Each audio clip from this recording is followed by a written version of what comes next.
Halo, assalamualaikum, welcome back di channel Keluarga Rahmawan dan di fanpage Bright Kids Study Club. Kita mau melanjutkan membahas buku Bu Pena 6C, teman-teman ya. Bu Pena 6C tema 7 ya, udah mau selesai.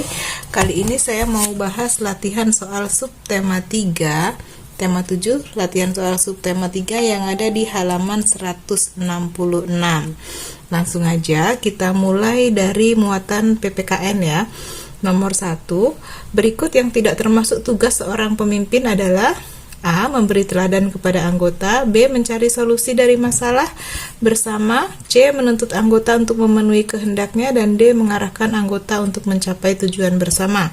Yang bukan tugas seorang pemimpin adalah yang C, tentu saja ya, menuntut anggota untuk memenuhi kehendaknya.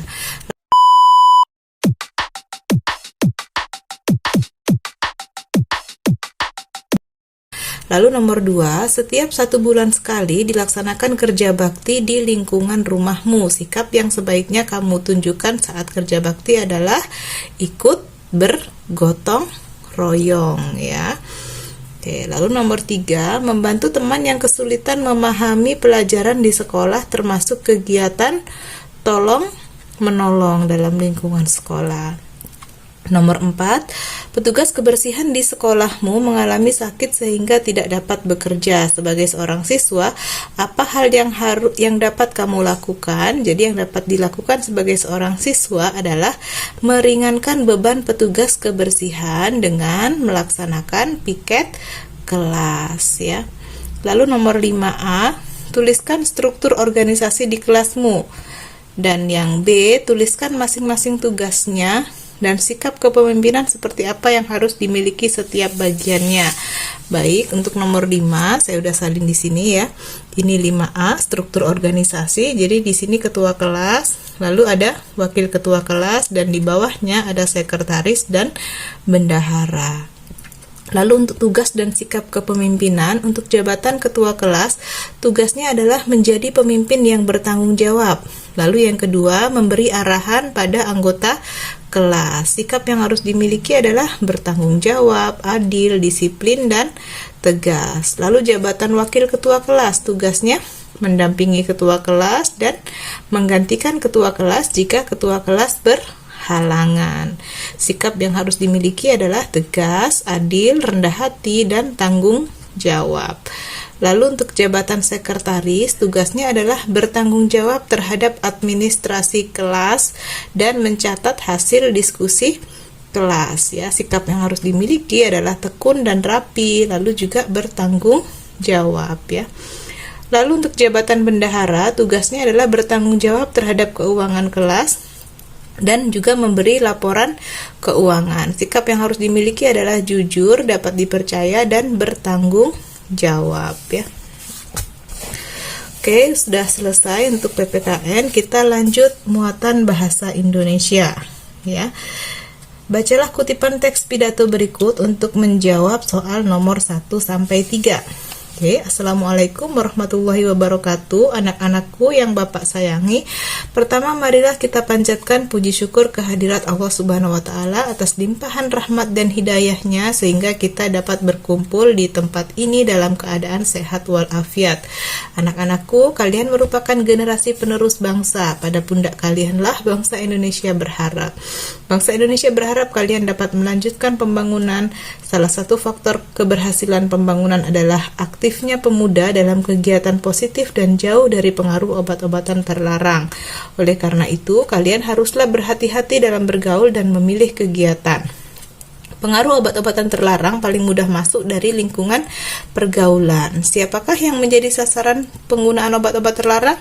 Ya, anak-anak dan pemuda yang aktif dan memiliki rasa ingin tahu yang tinggi, termasuk kalian. Untuk itu, agar terhindar dari pengaruh obat-obatan terlarang, jagalah pergaulan dengan teman. Janganlah terpengaruh hal buruk, milikilah semangat untuk menjadi pemimpin dalam hal yang baik dan mau saling mengingatkan untuk menghindari hal-hal negatif. Mulailah periksa diri, tinggalkan segala perbuatan yang akan membawa kalian dalam kehidupan masa depan suram. Mari mulai perbaiki diri untuk menuju masa depan cemerlang. Demikian yang dapat Bapak sampaikan. Atas perhatiannya Bapak ucapkan terima kasih. Wassalamualaikum warahmatullahi wabarakatuh.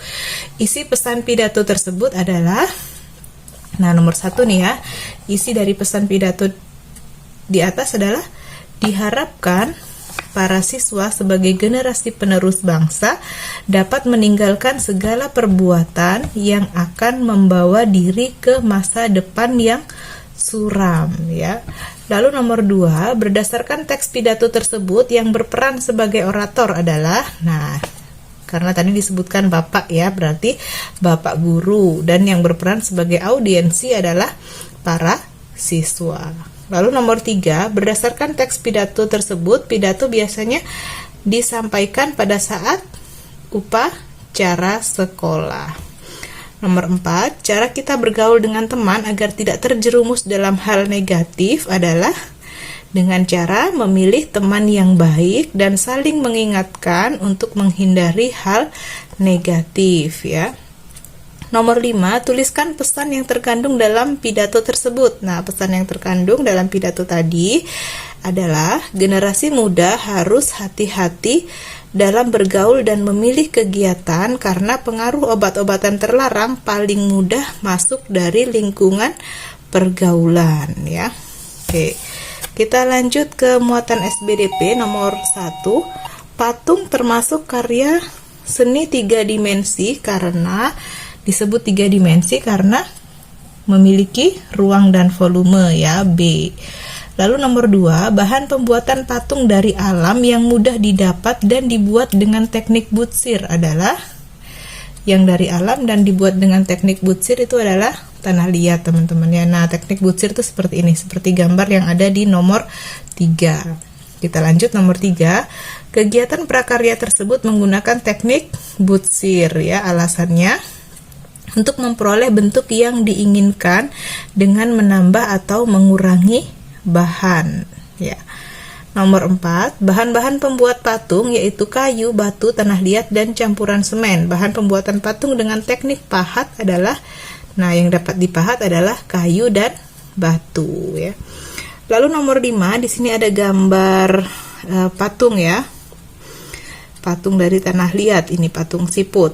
Pertanyaannya, apa nama karya seni yang tepat? Nah, ini adalah karya seni patung. Lalu yang B, apa bahan yang digunakan membuat karya seni tersebut? Bahan yang digunakan adalah tanah liat. Dan C, apa pendapatmu mengenai karya seni tersebut? Nah, ini teman-teman bebas, bisa menuliskan sesuai ide teman-teman sendiri ya. Di sini saya beri contoh. Karya seni tersebut berbentuk siput dengan ekspresi wajah yang jelas nih ya. Oke, kita lanjut ke muatan IPA. Nomor 1, membasuh muka secara teratur dengan air bersih bermanfaat untuk mencegah jerawat ya. Lalu nomor 2, menyiram kloset setelah buang air kecil, tujuannya agar bersih dari kuman ya. Lalu nomor 3, sebelum dan setelah menggunakan toilet umum yang harus kita lakukan adalah titik-titik agar tangan tetap terjaga kebersihannya.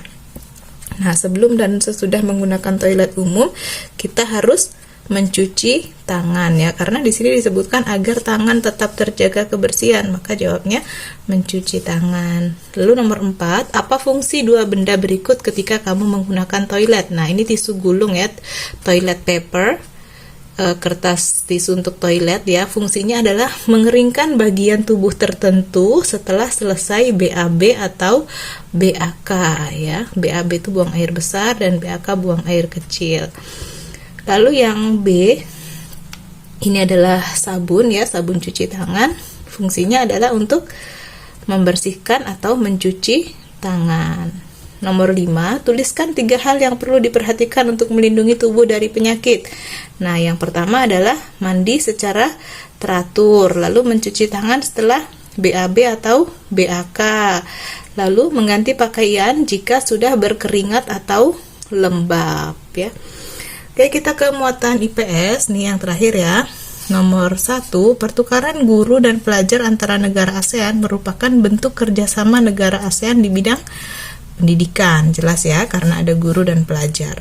Lalu nomor 2, permasalahan yang masih dihadapi negara-negara ASEAN di bidang pendidikan adalah, nah ini antara lain permasalahan yang masih dihadapi adalah jumlah anak putus sekolah masih tinggi dan kurangnya daya saing siswa.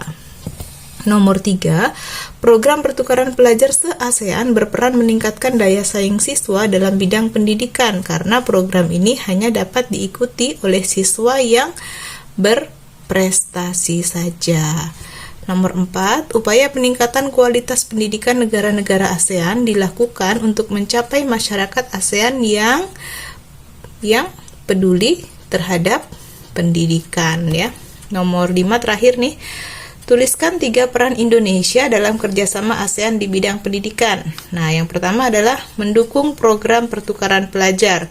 Lalu yang kedua, menyediakan sarana pendidikan yang memadai. Dan yang ketiga adalah kerjasama dengan negara lain untuk mengembangkan ilmu pengetahuan. Oke, udah selesai teman-teman ya pembahasan kita latihan soal subtema 3 yang ada di tema 7. Berarti udah habis nih buku Bupena 6C-nya. Next kita akan mulai bahas Bupena yang 6D ya. Semoga bisa membantu teman-teman mengerjakan PR, tugas sekolah ataupun belajar secara mandiri di rumah. Jangan lupa untuk like, comment, subscribe dan share ke teman-teman yang lain ya. Mohon maaf jika ada kekurangan. Sampai jumpa di video berikutnya. Bye-bye.